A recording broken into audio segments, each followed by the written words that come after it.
And let us be clear, any joint exploration at this time will not yield benefits nor address the urgency of the current crisis. It takes years before such projects produce tangible gains.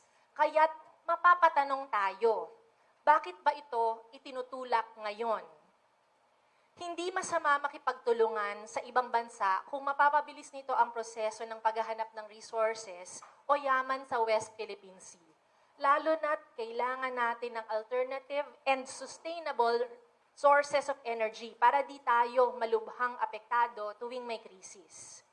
Ngunit ang tunay na pagtutulungan ay nakaugat sa tiwala.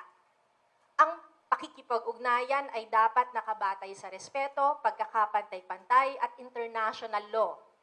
Kung ang kapalit nito ay panghihimasok at pandarahas, hindi ito pakikipagkaibigan. Ito ay tahasang pang-aabuso at pananamantala.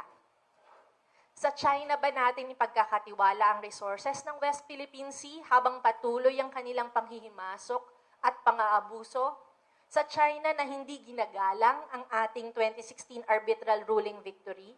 Sa China na winawater cannon ng ating mga bangka, tinataboy ang ating mga mangingisda, tinatakot ang ating mga opisyal, at nag-eespiya sa ating pamahalaan? Paano natin maituturing na partner ang isang bansang paulit-ulit na inaapi ang ating mga mangingisda at lumalabag sa ating soberanya, karapatang pandagat at teritoryo?